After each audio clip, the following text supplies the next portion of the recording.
안녕하세요. 저는 강서구에 살고 있는 30대 중반의 여성입니다.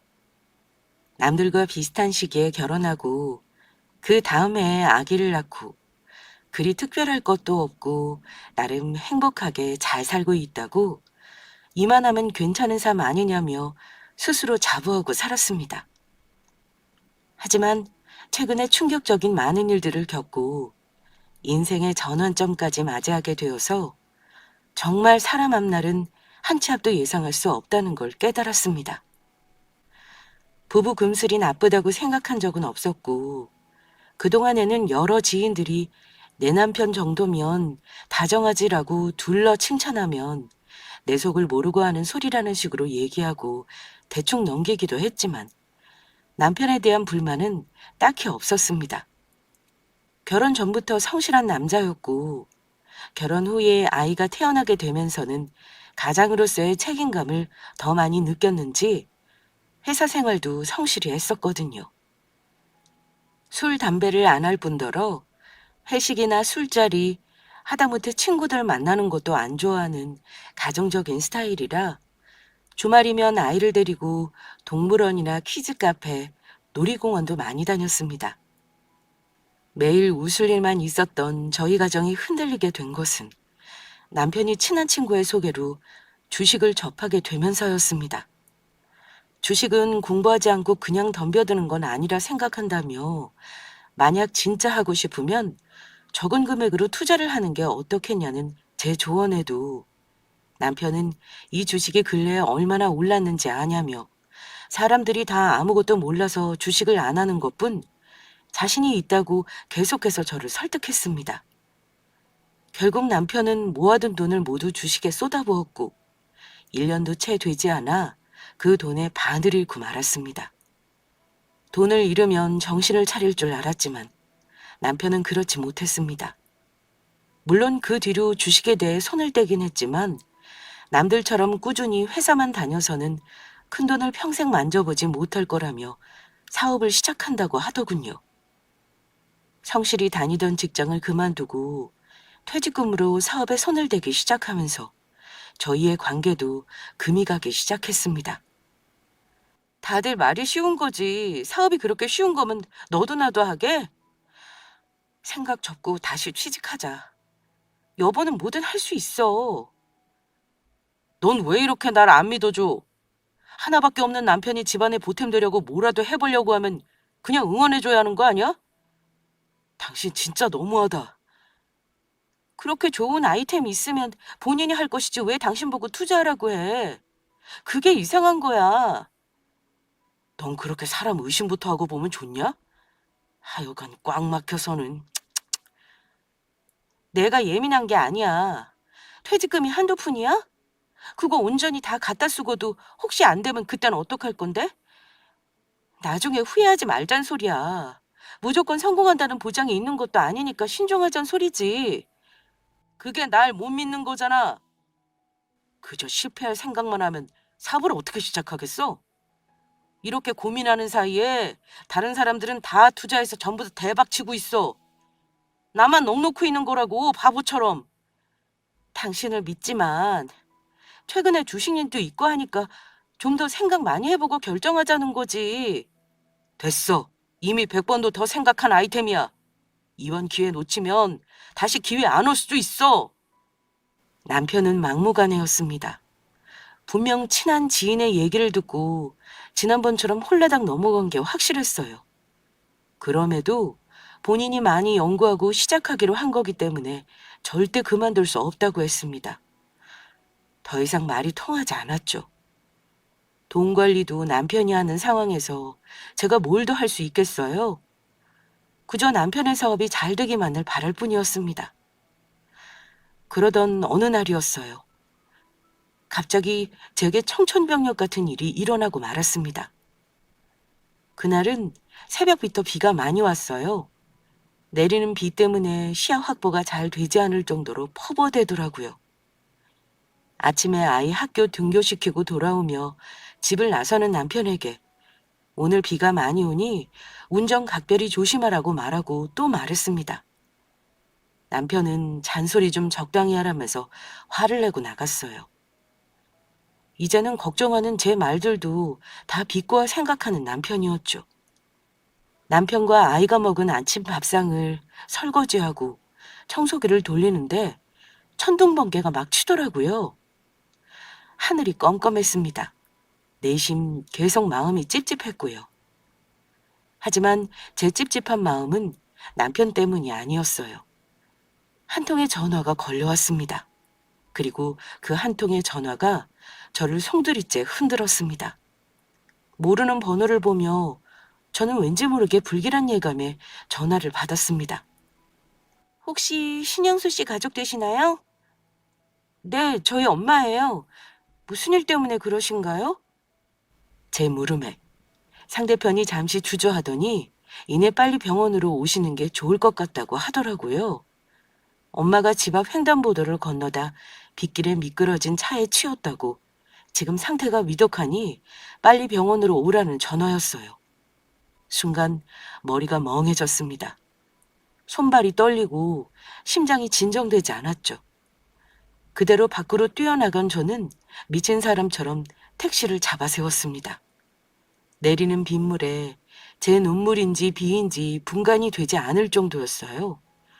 온통 다 젖은 몸으로 택시를 타고 병원에 도착하자마자 저는 엄마 이름을 부르며 응급실로 뛰어들어갔습니다. 신영순 씨 보호자세요? 여기 동의서 좀 빨리 작성해 주세요. 지금 수술 들어가야 합니다. 엄마는요? 엄마는 지금 어떤데요? 일단 작성해 주시고 저 따라오세요. 간호사를 따라가니 누군가가 침대에 누워 있었습니다. 온몸에 별별 기계가 다 꽂혀 있었고 온몸이 퉁퉁 부어 누구인지 알 수 없었습니다. 저는 떨리는 손으로 엄마에게 다가갔어요. 핏자국이 말라붙은 엄마의 얼굴을 보자마자 저는 그 자리에 주저앉아 오열을 했습니다. 엄마는 그대로 수술실로 실려갔고 저는 젖어 오한이 든 몸으로 수술실 앞을 서성였어요. 그러다 퍼뜩 정신을 차렸죠. 아버지는 일찍 돌아가셨고 다른 형제가 없는 제가 지금 생각나는 사람은 남편뿐이었죠. 남편에게 전화를 하니 남편이 전화를 받지 않았어요. 10번의 전화를 하다 포기한 저는 결국 어머니께 전화를 드렸습니다. 어머님이 놀라서 달려오셨습니다. 의지할 사람이 없다고 생각하니 너무 슬프더라고요. 어머님도 결국 제 아이를 봐주러 다시 떠나가시고 또 홀로 남았습니다. 수술은 장장 6시간 동안 이어졌습니다. 수술실 문이 열리고 의사 선생님이 나오는 순간이 아직도 잊혀지지 않아요. 저희 엄마 괜찮으신가요? 무사한 거 맞으시죠? 그게 일단 수술은 잘 됐지만 뇌출혈이 있으셔서 상황은 두고 봐야 할 것 같습니다. 갈비뼈 늑골, 다리뼈 부러진 곳이 꽤 많아요. 출혈도 많았고요. 일단 기다려 봅시다. 수술을 마치고 난 뒤 엄마는 중환자실로 옮겨졌습니다. 의사의 말도 크게 희망적이진 않았어요. 상황을 봐서 위험한 순간이 올 수도 있다는 걸 저도 인지하고 있었고요. 그날 밤이 되어서야 남편은 술이 취한 목소리로 왜 집에 없냐며 제게 전화를 걸어오더군요. 너무 화가 나 아무 말도 할 수 없었습니다.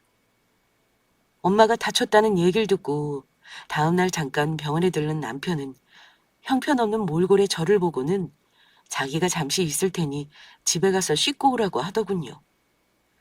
비를 맞은 데다 씻지 못해서 꾀죄죄한 모습으로 있는 게 엄마한테도 좋지 않을 것 같아서 저는 일단 남편의 말을 듣고 집으로 돌아왔습니다. 아이에게 외할머니가 아프셔서 당분간 병원에 있어야 할 것 같다고 말하고 씻고 다시 부랴부랴 병원으로 달려왔는데 남편은 이미 자리를 비우고 없더군요.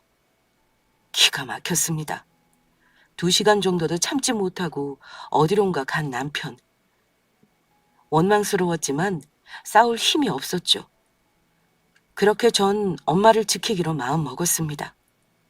엄마는 강한 사람이니까 절대로 이렇게 돌아가시지 않을 거라 생각하고 또 생각했어요.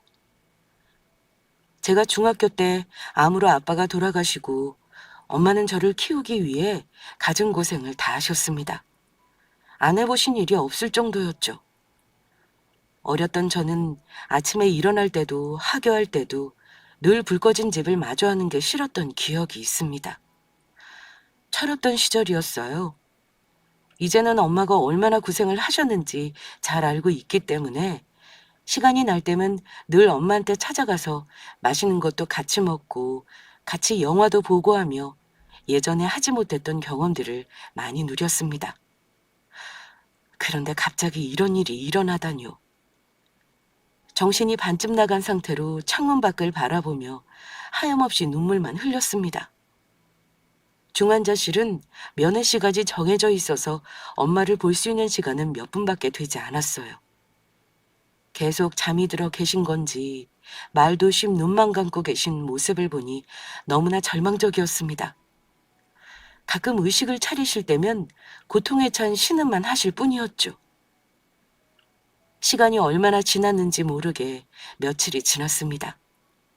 의사는 상황이 좋아지지 않고 있다고 얘기했죠. 저도 그 말에 동의했습니다. 교통사고를 낸 가해자는 병원 한번 찾아오지 않았고 미안하단 말도 없었습니다. 보험사가 적절한 보상액을 얘기했고 저는 분노했습니다. 합의는 없을 거라고 큰 소리 내는 일밖에 제가 할 수 있는 일은 없었습니다. 하지만 가해자와 똑같은 인간이 하나 더 있었어요. 바로 남편이었죠. 수술한 그날 2시간 지키지 않았던 병실을 남편은 아직까지 찾아오지 않고 있었어요. 그러던 남편에게 연락이 온 건 일주일이 지나서였습니다. 집에는 언제 올 거야? 혜린이가 자꾸 엄마 찾고 난리도 아니야. 엄마가 밤에 재우기 너무 힘들대. 당신은 언제 와? 네가 거기 가 있는데 나까지 가야 할 필요 있어? 난 혜린이도 챙겨야 하고 알다시피 사업 준비로 바쁘고 너도 알잖아. 장모님이 사경을 헤매는데 어떻게 한 번을 안 찾아올 수 있어? 말은 바로 하자. 내가 언제 한 번을 안 찾아갔냐? 수술하시는 날 내가 있었잖아. 아, 내가 씻고 오는 동안에만 있어달라고 했는데 당신 그것도 못 참고 이미 사라지고 없더라? 그게 온 거였니? 당장 처리할 일이 있는데 그럼 어떡하라고? 내가 일부러 그랬어? 그리고 중환자실 계셔서 면회도 안 되는 시간에 내가 거기 있어봤자 누가 알아주겠어? 안 그래? 그러니까 당신도 적당히 하고 집에나 좀 오라고. 당신이 거기 버티고 서 있는다고 어머님이 괜찮아지시는 것도 아니잖아. 나 말고는 아무도 없잖아. 엄마 지켜줄 사람. 유일하게 나뿐인데 내가 어떻게 그래? 당신은 어떻게 그런 말을 할 수가 있어? 그럼 언제까지 그러고 있을 건데? 의사가 뭐래? 곧 돌아가실 것 같대? 뭐? 넌 뭐라고 했니? 뚫린 입이라고 말 함부로 하지 마. 너 이럴수록 냉정해야 해. 지금 나한테 화낼 게 아니라 최악의 상황을 생각해야지. 어머님 조금이라도 정신 있으실 때 상속 문제도 해결해야 한다고. 당신 미쳤어? 그런 얘기 할 거면 끊어. 도저히 남편과 대화를 지속할 수가 없었습니다. 이렇게 피도 눈물도 없는 인간인 줄 알았더라면 절대 그와 결혼을 하지 않았을 겁니다. 저는 곧 있을 면회 시간에 중환자실로 들어가 엄마의 옆에 앉았습니다. 퉁퉁 부어있는 엄마의 얼굴과 엄마의 몸에 달린 수많은 기계들. 저는 눈물을 꾹 참고 엄마의 손을 잡았어요. 엄마, 눈 좀 떠봐. 나 엄마 듣고 있는 거 알고 있어. 이제 일어나야지. 나 엄마 꼭 일어날 거라는 거 알아. 저의 말에 엄마의 손이 미세하게 움직이는 것 같았습니다. 이 정도의 움직임에 희망을 걸어야 하는 것이 안타까웠지만 그래도 저는 희망을 잃지 않기로 했습니다. 제가 이제 믿을 사람은 엄마뿐이었으니까요. 하지만 남편은 이미 엄마를 죽은 사람 취급했죠.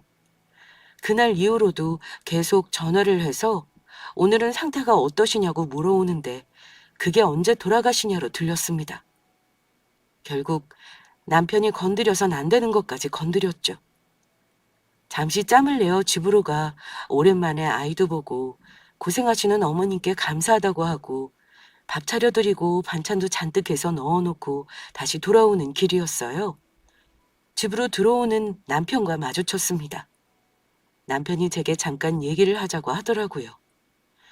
솔직히 그냥 무시하고 가고 싶었지만 얘기는 해야 할 것 같아서 공원 벤치에 나란히 앉았습니다.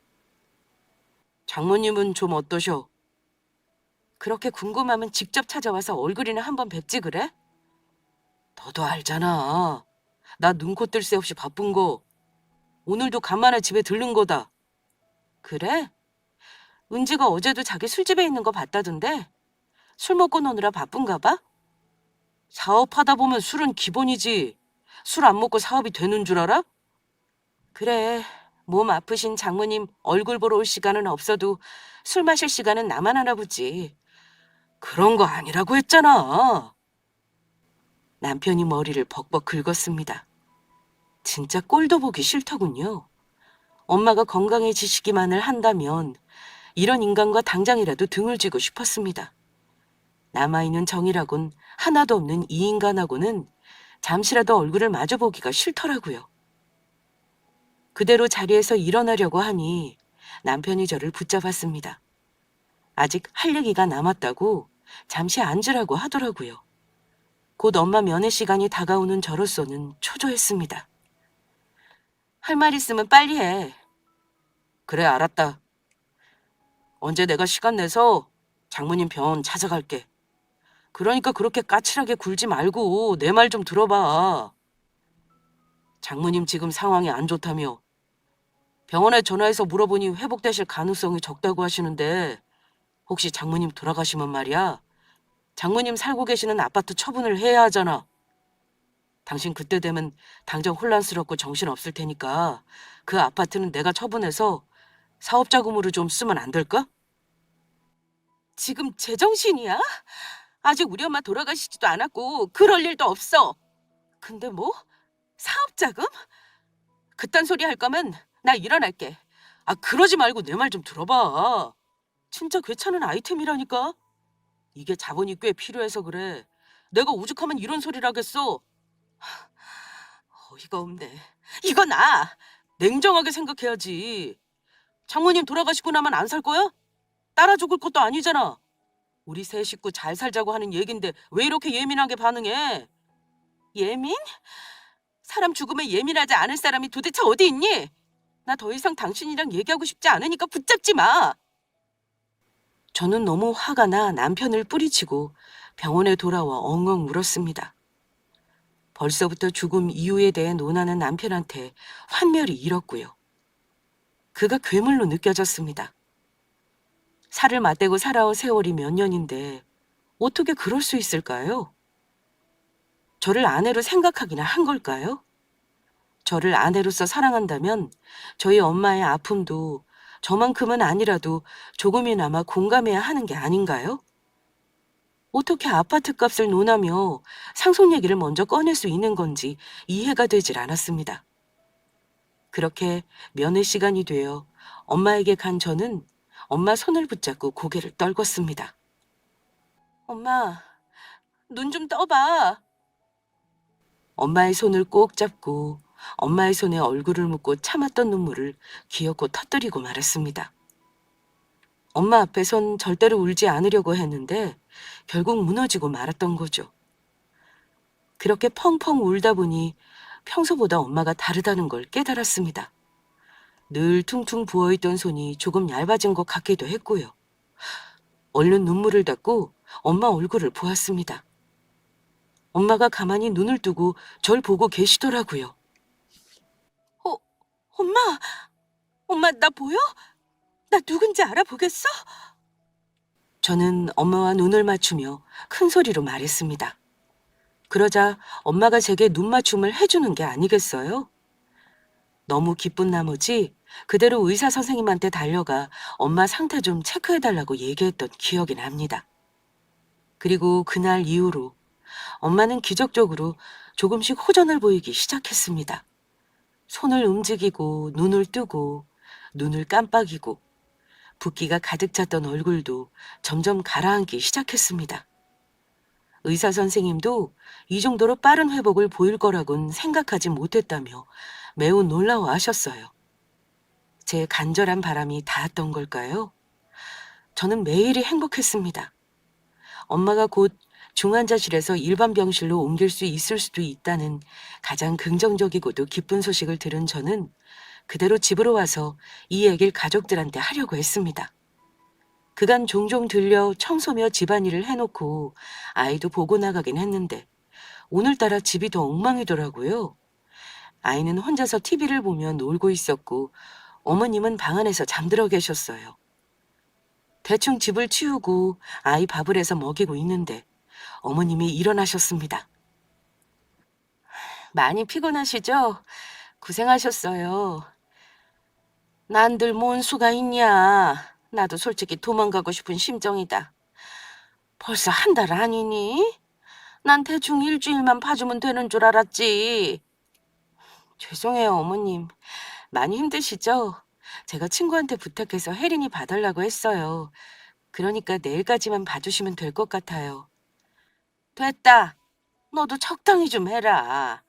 성철이 말로는 사돈이 호전되기 힘들 것 같다고 하더만 언제까지 그렇게 병원에 매달려 있을 거야. 중환자실에 있으면 면회가 자주 되는 것도 아니고 같이 있을 수 있는 것도 아닌데 거기서 네가 버팅기고 있으면 뭐가 나아진다고 그래? 나도 처음에는 그냥 참으려고 했는데 앞만 봐도 이건 아닌 거다. 혜린이 생각도 하고 성철이 생각도 해야지. 안 그래도 사업한다고 집에 잘 들어오지도 않은 애 혹시라도 엇나가면 어떡할 거니? 엇나가다뇨? 성철 씨가 바람이라도 필 거란 말씀이세요?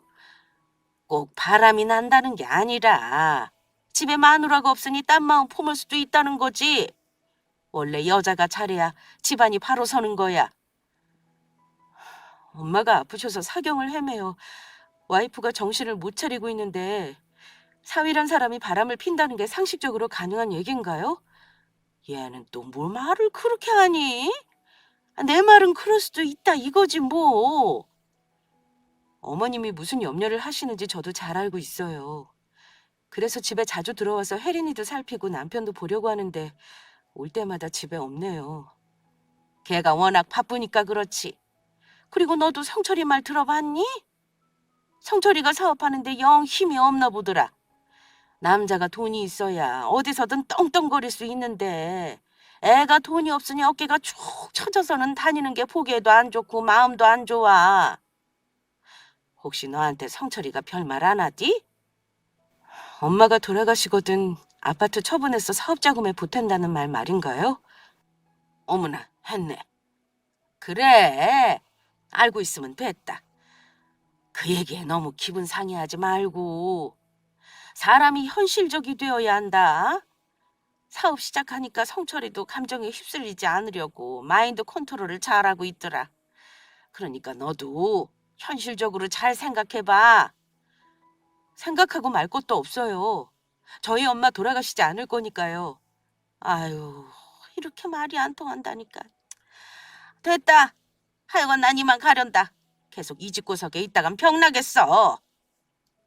어머님은 곧장 짐을 싸들고 집을 나가셨습니다. 애가 학교랑 학원 가는 동안에는 다른 사람도 잘 만나고 다니시고 감사함에 제가 드리는 돈도 쇼핑도 하시며 잘 돌아다니셨으면서도 집안에 갇혀 있어서 답답하다느니 살림은 해도 티도 안 나는데 내 살림도 아니라 불편하다느니 하면서 늘 불만만 토로하신 어머님이셨어요. 그리고 애가 학교 갈 시간에도 병원에 병문안 한번 오시지 않았고요. 물론 아이를 봐주셔서 감사함을 느끼고 있지만 그 외에는 남편이나 어머님이나 매 한 가지였죠. 속이 쓰렸습니다. 좋은 소식을 전해드리려고 했지만 입 밖으로 나오지 않았어요. 어쩌면 하지 않는 게 나을 거란 생각도 들었습니다. 어쨌든 그들이 원하는 건 엄마의 완쾌가 아니란 생각뿐이었으니까요. 그날 밤은 병원으로 돌아가지 않고 아이를 돌봤습니다. 밤늦게 집으로 돌아온 남편은 제가 있는 걸 보고는 잠깐 얘기 좀 하자며 거실로 끌고 나오더라고요. 또 술 마셨어? 보자마자 바가지 긁기야? 내가 그랬잖아. 사업하는 사람이 술 없이 되겠냐고. 나도 마시고 싶어서 마시는 게 아니야. 그래, 알았어. 할 말이 뭐야? 왜 내가 지난번에 말한 거 말이야. 장모님 아직 차도 없으시지? 나 며칠 동안 잠 한숨 제대로 못 잤어. 이제 겨우 눈 붙였는데 그런 사람 깨워서 한다는 소리가 또 아파트 얘기야? 너도 알잖아. 장모님 아파트 최근에 3배나 넘게 오른 거. 그 아파트 진작 처물해서 다른 데로 이사 가셨으면 좀 좋아? 꼭 이렇게 일 터지고 나서 처분하려고 하니까 복잡해지잖아. 그리고 막말로 그 돈 있으면 우리 세 식구 이제 걱정 없이 살 수 있어. 그 돈이 왜 자기 거야? 그 돈은 엄마 거야. 아무도 손댈 수 없는 거라고. 왜 손을 못 대? 장모님 돌아가시면 그게 다 누구 거야? 바로 자기 거잖아. 그럼 우리 거 되는 거지. 엄마가 죽길 바라는구나. 그것도 아주 빨리. 아이, 넌 또 말을 뭐 그렇게 하냐? 죽길 바란다는 게 아니라 몸이 안 좋으시니까 더 붙들고 계신 것도 힘드실 것 같아서 편안하게 보내드리자는 거지. 나쁜 놈. 그래, 나 나쁜 놈이다.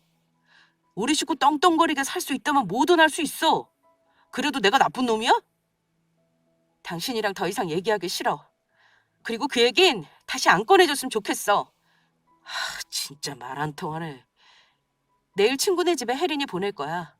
당신도 바쁘고 어머님도 내려가셨으니까 친구한테라도 며칠 부탁하게. 며칠 부탁해서 되겠어? 당신이 이렇게 끝끝내 붙들고 있으면 장모님도 편히 눈 못 감아. 그거 알아? 남편은 짜증을 내며 방으로 들어가 버렸습니다. 저도 아이 방으로 들어와 아이 옆에 쪼그리고 누웠고요. 너무나도 화가 났습니다. 어떻게 하면 저 인간에게 시원하게 복수할 수 있을까란 생각만 들더라고요. 다음 날 저는 아이를 친구 집에 맡기고 다시 병원으로 향했습니다. 중환자실 앞에 서 있는데 마침 의사 선생님께서 나오시더니 저를 발견하시고 오늘 일반 병실로 옮겨도 될 것 같다고 말씀하시더군요. 진짜 너무 감사해서 눈물을 흘리며 의사 선생님께 90도로 인사를 드리고 또 드렸습니다. 선생님께서는 엄마의 회복 속도가 거의 기적에 가깝다고 말씀하시면서 뇌출혈로 인한 뇌손상 때문에 마비가 어느 정도 올 거라고 예상했지만 지금 상태로 봤을 때는 재활을 하면 그것도 자연스레 치유가 될 정도로 팔, 다리, 얼굴 근육이 다 움직인다고 하셨어요. 저도 엄마의 상태가 얼마나 위험했는지 알고 있었기 때문에 지금 이 상황이 얼마나 기적 같은 일인지 더욱 와 닿았습니다. 일반 병실로 온 엄마는 어눌하지만 말을 하실 수 있는 상태셨고 미미하지만 팔다리를 조금씩 움직일 수 있으셨습니다. 엄마, 고마워. 너무 고마워. 아니야. 오랜만에 들어보는 엄마 목소리인지 감격하여 눈물을 멈출 수가 없었습니다. 엄마의 몸이 호전되자 저는 아이를 데리고 병실로 갔습니다. 엄마는 사위를 찾으셨어요. 병원에 코빼기도 보이지 않는 사위가 이상하다 싶었던 거죠. 장소방은 일이 바쁜가 봐. 엄마 말 많이 하지 말고 누워 쉬세요. 오늘 너무 앉아 계셨어. 저는 엄마를 눕혀드리고 아이와 함께 병원 여기저기를 돌아다니다 다시 병실로 돌아왔습니다. 돌아와 보니 엄마는 이미 잠들어 계시더라고요. 그렇게 간이 침대에 아이도 재우고 저도 잠깐 눈을 붙였어요. 엄마 침대에 기대 잠이 든 제 머리를 만지는 느낌에 눈을 떠보니 어느새 엄마가 일어나셔서 저를 바라보고 있더라고요. 고맙다, 우리 딸. 아직 불분명하긴 하지만 또렷이 들리는 엄마 목소리에 저는 말없이 고개를 저었습니다. 고마워해야 하는 건 엄마가 아니라 바로 저라고 하면서요. 그 말에 엄마가 미소를 짓더군요. 다시 이 웃음을 볼 수 없을까봐 얼마나 두려웠다고요. 그런데 엄마가 이렇게 살아와 준 것만으로도 너무 감사하고 벅찼습니다. 다들 엄마의 죽음에 대해 얘기할 때 저 혼자만 이 외로운 싸움을 지속하는 게 힘들었거든요. 하지만 제 믿음 때문인지 엄마가 회복해 준 거죠. 저는 이제 엄마에게 말을 할 때가 온 것 같다고 생각했습니다. 그리고 천천히 남편에 대한 얘기를 털어놓았습니다. 왜 남편이 병실을 찾아오지 않는지 그 이유까지 모두 말하고 나자 어느새 엄마가 속상함에 눈물을 흘리고 계시더라고요. 가만히 엄마의 눈물을 닦아주며 저는 이제부턴 남편이 아닌 엄마와 그리고 우리 아이와 평생을 함께 할 거라고 말했죠. 그 말에 엄마가 고개를 끄덕였습니다. 대망의 다음 날이 도래했습니다. 저는 남편에게 문자를 한 통 넣었어요. 문자에는 엄마가 위독하셔. 당장 병원으로 와. 라고 보냈죠. 그렇게나 연락 한 통 없던 남편이 세상 빠르게 전화를 걸더라고요. 위독하다는 말에도 희망에 찬 목소리로 말을 걸어오는 걸 보니 어이가 없더군요. 그래, 좀 이따 보자. 그 얼굴이 어떻게 변하는지. 혼자서 중얼거리며 남편을 기다렸습니다. 중환자실도 아니고 일반 병실로 들어오는 게 이상한지 병실 문을 여는 남편의 얼굴에 의문이 가득하더군요. 남편은 문을 열고 멀쩡히 앉아 사위를 기다리고 있는 엄마를 보곤 그 자리에 그대로 굳었습니다. 왜 놀라? 아니, 장모님이 왜... 왜? 엄마 멀쩡히 살아있으니까 이상해? 위독하다고 했잖아. 돌아가실 것 같다는 거 아니었어? 그래, 위독하셨지. 당신은 정말 이러다 돌아가시는 게 아닐까 생각하기도 했어. 그런데 기적적으로 살아나셨고 지금은 괜찮으셔. 이게 말이 돼? 장서방. 아니, 이게 어떻게 된 일이에요? 진짜 괜찮으신 거예요? 아직 완전히 회복되진 않으셔서 말씀은 잘 못하셔. 그래도 곧 더 좋아지실 거야. 이거 원 당황스러워서. 왜? 당장 돌아가실 것 같아서 급하게 달려왔는데 너무 멀쩡히 살아계셔서 놀랐어? 엄마 재산 다 받을 수 있을 거라는 착각에 헐레벌떡 뛰어왔더니 다 물거품이 되어서 지금 황당하지? 넌 무슨 말을 그렇게 하냐? 내 말이 틀렸어? 맞잖아. 당신 누구보다 우리 엄마 빨리 돌아가시길 원한 사람이잖아. 그런 게 아니라 위독하다 하시니까 나는 현실적으로 생각하자 이거였지. 당신도 그랬잖아. 상황이 좋지 못하다고. 나는 그래서 그 말만 믿었던 거지. 그래. 상황이 좋지 않다고 해도 절대 병문안 한 번 안 온 거는 뭐라고 해석할까? 나 안 죽네 장서방. 죄송해요 장모님. 저는 그런 게 아니라 의사가 최악의 상황을 얘기하니까 그랬던 겁니다. 이렇게 좋아지셔서 천만 다행입니다. 아, 그래? 가식 떨지 마. 얼마 전까지만 해도 당신 계속 엄마 상황 물어보고 언제 돌아가시냐고 했잖아. 당신도 참, 그때는 그냥 상황 물어본 거지. 내가 언제 그렇게 매몰차게 말했다고 그래? 갑자기 태도 바뀌는 게 너무 어이가 없다. 그런데 당신이 이젠 어떡해? 엄마가 멀쩡히 살아나셨으니 당신이 그토록 바라던 돈은 이제 물 건너간 셈인데 답답하지 않아? 그래서 말인데요, 장모님. 남편은 갑자기 엄마한테로 와서 내 무릎을 꿇고 손을 붙잡더군요. 마음 같아선 당장 그 손을 내치고 싶었지만 어떻게 하나 보려고 가만히 지켜봤습니다. 남편은 울먹이는 얼굴로 엄마에게 사연을 늘어놓았습니다. 장모님은 잘 모르시겠지만 얼마 전에 제가 사업을 하나 시작한 게 있습니다. 그런데 사업이라는 것이 자본금이 어느 정도 갖춰져 있어야 또 진행이 되는 거거든요. 그래서 지금 퇴직금을 다 쏟아부었는데도 진행이 되지 못하고 답보 상태에 놓여 있습니다. 저 또한 이런 상황이 너무 힘들고 혜린이 엄마 생각해서 얼른 빨리 일어서서 남들보다 더 떵떵거리게 살게 해주고 싶습니다. 그래서 말인데요. 장모님 지금 살고 계신 아파트 시세도 많이 올랐고 장모님 혼자 계시기에는 너무 넓고 동네도 복잡하니 이참에 정리를 하시고 다른 작은 집으로 옮기시는 게 어떨까 싶어서요. 장모님이 이번만 도와주시면 제가 반드시 이 은혜 갚겠습니다. 엄마 회복되신 지 얼마 안 됐어. 그런데 이게 지금 할 소리야? 저 하나 잘 살자고 이러는 거 아닙니다. 이게 다 혜린이 엄마 위해서예요.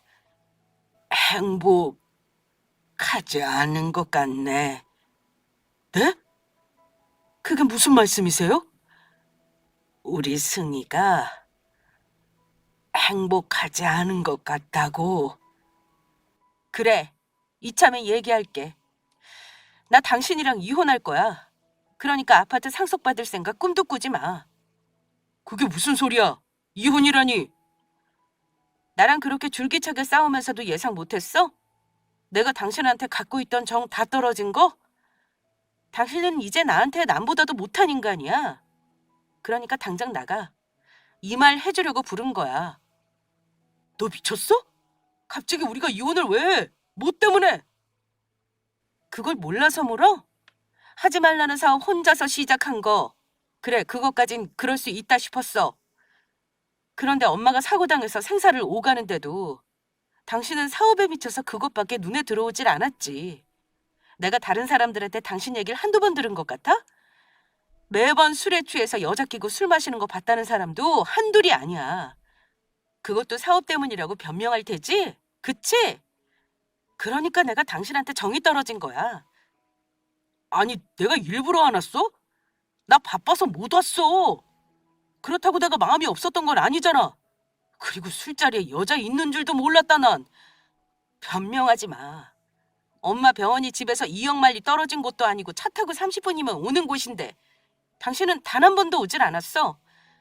아무리 사업에 미쳐서 잠도 못 잔다고 해도 이건 아니지.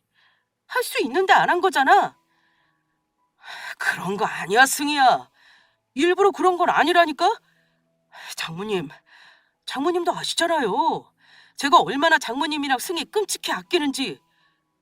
그러니까 장모님이 뭐라고 말씀 좀 해주세요. 아픈 엄마 괴롭히지 마. 당신은 나하고만 얘기하면 돼. 아니, 이제 얘기할 것도 없지. 너와 나는 끝이니까. 하루아침에 이러는 게 어딨어. 이혼이 그렇게 쉬워? 혜린이는 어쩌고? 혜린이는 당연히 내가 키워야지. 어차피 당신이 키운다고 해도 어머님이랑 당신 둘 다 우리 혜린이 맡을 생각도 없잖아. 어머님 한 달 동안 애 보는 것도 그렇게 진료하시는 분인데 혜린이 맡으시겠어? 승희야, 우리 이성적으로 생각하자. 갑자기 이렇게 나오면 나는 어떡하라고. 뭘 어떡해. 있는 돈 탈탈 털어서 자본금으로 넣은 회사 망하면 당신 인생 끝나는 거지. 장모님, 승희 좀 말려주세요. 얘 지금 눈 돌아서 이혼 생각하는 거예요. 좀만 이성 찾으면 이런 얘기 안 할 겁니다. 난 할 말 없어. 장모님까지 왜 이러세요?